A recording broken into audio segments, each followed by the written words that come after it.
الحمدللہ کفا وسلام علی عبادہ الذین اصطفیٰ اما بعد۔ ضروری گزارشات اس وقت میں آپ حضرات کے سامنے پیش کرنی ہیں، اور یہ بات اس لیے ہیں کہ آپ حضرات کے چونکہ سامنے ہیں کہ لاک ڈاؤن کا ٹائم 3 مئی تک حکومت کی جانب سے بڑھا دیا گیا ہے، اور یہ اس لیے کیا گیا ہے کہ یہ جو مہاماری اس وقت میں چل رہی ہے اور بیماری چل رہی ہے دن بدن بڑھ رہی ہے، اور کچھ کمیاں ہم لوگوں کی طرف سے بھی ہیں کہ جو حکومت کی جانب سے تدابیر اور ہدایات دی جا رہی ہیں اس میں یقیناً کہیں نہ کہیں کوئی کمی ہے، اس وجہ سے بیماری بڑھ رہی ہے۔ اس لیے پہلی گزارش تو میں یہ کروں گا کہ جلدی اللہ تعالیٰ اس مصیبت سے ہمیں نجات دے دیں۔ اس کے لیے جو حکومت کی جانب سے تدابیر بتائی جا رہی ہیں، صفائی کا پورا خیال رکھنا ہے، ایک دوسرے سے دوری بنائے رکھنا ہے، اپنے گھروں میں ہی رہنا ہے، اور اسی طرح جو بھی طبی ہدایات ہیں اس کا پورا ہمیں پالن کرنا ہے، تاکہ بہت جلدی اللہ تعالیٰ اس بیماری سے اور اس آزمائش سے ہمیں نجات عطا فرما دے۔ اسی کے ساتھ ساتھ چونکہ رمضان المبارک قریب ہیں، اس لیے چند گزارشات آپ سے عرض کرنی ہیں۔ اس میں سے پہلی بات تو یہ ہے کہ جمعے کے دن 24 اپریل کو 29 شعبان المعظم ہے، چاند دیکھنے کا پورا اہتمام کیا جائے اور سینٹرل ہلال کمیٹی سے رابطہ کیا جائے، پھر اس کی ہدایات کے مطابق عمل کیا جائے۔ رمضان المبارک کے چونکہ 10 دن 3 مئی تک ہو جائیں گے، اس لیے ہمیں رمضان المبارک کی تمام تر برکات کو حاصل کرنے کے لیے اس کا پورا اہتمام کرنا ہے کہ رمضان المبارک کے فرض روزوں کا پورا اہتمام کریں، بغیر کسی شرعی عذر کے ہمارا روزہ نہ چھوٹے۔ اس لیے کہ کسی طرح بھی اگر روزہ ہم جان بوجھ کر چھوڑ دیتے ہیں تو ساری زندگی روزہ رکھنے پر بھی اس کی تلافی نہیں ہو سکتی۔ مساجد کے اندر جس طرح اذانیں ہو رہی ہیں اسی طرح اذان ہوتی رہے، تاکہ لوگ اپنے وقت پر نمازوں کا اہتمام کرتے رہیں۔ جس طرح ہم 5 وقتہ نماز اپنے گھروں میں ادا کر رہے ہیں لاک ڈاؤن کے زمانے میں، اسی طرح ہمیں تراویح کی نماز بھی ادا کرنی ہے۔ اگر خوش نصیبی سے کوئی حافظ صاحب میسر ہو جائیں تو ان سے پورا قرآن گھر ہی کے اندر رہ کر بغیر بھیڑ جمع کیے ہوئے قانون کا پالن کرتے ہوئے ہمیں قرآن کریم کو سننے اور سنانے کا اہتمام کیا جائے، تاکہ قرآن کریم کی سنت بھی ادا ہو جائے۔ ہمارے گھر کی جو مستورات ہیں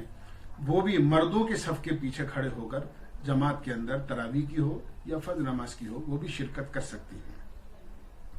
اسی طرح ایک بات کا ضرور خیال رکھیں، گھروں میں نماز پڑھنے کے اندر کسی نابالغ بچے کو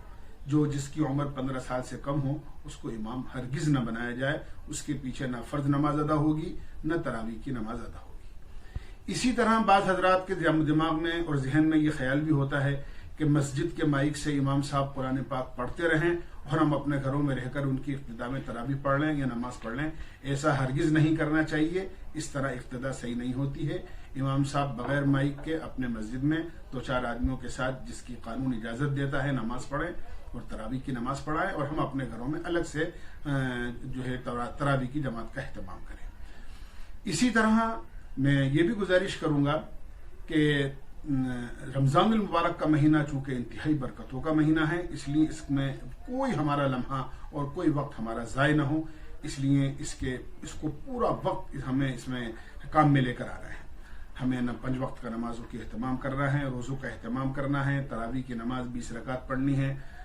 دعاؤں کا بہت اہتمام کرنا ہے، روزانہ 1 مرتبہ کم سے کم صلاۃ التسبیح پڑھی جائے۔ کسی بھی ایک نماز کے بعد میں گھر والوں کو لے کر قانون کا خیال کرتے ہوئے فضائل کی تعلیم کا اہتمام کریں۔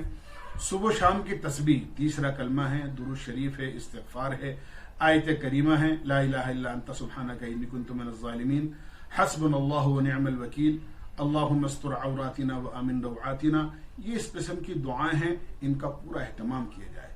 خاص طور سے افطار سے پہلے اور تہجد کے وقت میں دعائیں خاص طور سے قبول ہوتی ہیں، لہذا اس وقت میں خوب رو کر عاجزی کے ساتھ اللہ سے خوب دعائیں مانگی جائیں۔ ہماری مستورات بھی ان اعمال کا اہتمام کریں اپنے گھروں میں، اور مرد حضرات بھی ان اعمال کا پورا اہتمام کریں۔ ہم لوگ رمضان المبارک کے اندر اپنے مال کی زکوٰۃ ادا کرتے ہیں، اپنے مال کا حساب لگا کر مالدار مسلمان زکوٰۃ ادا کریں، اور خاص طور سے ہمارے وہ غریب مسلمان جو ان حالات کے اندر بہت زیادہ پریشان ہیں، لہذا ان کے گھر تک آٹا پہنچانے کی، راشن پہنچانے کی، کھانے پینے کی اشیاء پہنچانے کی، خورد و نوش سحری اور افطار کا سامان پہنچانے کا پورا اہتمام کرائیں۔ کہیں ایسا نہ ہو کہ ہم تو اپنے گھر کے اندر اپنے بچوں کے ساتھ سحر و افطار کر رہے ہوں اور ہمارا پڑوسی یا کوئی غریب مسلمان بغیر سحری کے روزہ رکھ رہا ہو یا اس کے گھر میں افطار کے لیے کوئی چیز میسر نہ ہو۔ اس کا ہمیں پورا خیال رکھنا ہے۔ اسی طرح ایک گزارش یہ بھی ہے، مدارس دینیہ چونکہ دین کی حفاظت کے مضبوط قلعے ہیں اور ائمہ، حفاظ، علماء، مؤذنین، ائمہ اکرام مدارس ہی ہمیں دیتے ہیں، لہذا ہمیں خاص طور سے اس کا اہتمام کرنا ہے کہ سفار حضرات ہو سکتا ہے اس سال نہ آ سکیں لاک ڈاؤن کی وجہ سے اور سفر کی مجبوریوں کی وجہ سے، لہذا ان کی امداد جو حسب معمول ہم کرتے ہیں ان تک پہنچانے کا پورا اہتمام کیا جائے۔ پھر ایک گزارش یہ کروں گا کہ ائمہ حضرات اور مسجد کے خدام مؤذنین پورے سال مسجد کی خدمت کرتے ہیں اور الحمدللہ ہمارے انتظامیہ اور ذمہ دار حضرات ہمیشہ ان کی رمضان المبارک میں ایک خاصی خدمت کرتے ہیں، لہذا میں ان سے گزارش کروں گا کہ حسب معمول ائمہ کی تعاون اور خدمت اور مسجد کے خدام کی خدمت میں کسی قسم کی کمی نہ کی جائے بلکہ اس میں اضافہ ہی کیا جائے موجودہ حالات کو دیکھتے ہوئے۔ اہل محلہ سے بھی گزارش کی جائے گی کہ حسب معمول جس طرح ہم مساجد کا تعاون کرتے چلے آئے ہیں اس طرح مساجد کا تعاون کرتے ہی رہیں تاکہ اس کے اخراجات میں کسی قسم کی دقت پیش نہ آئے۔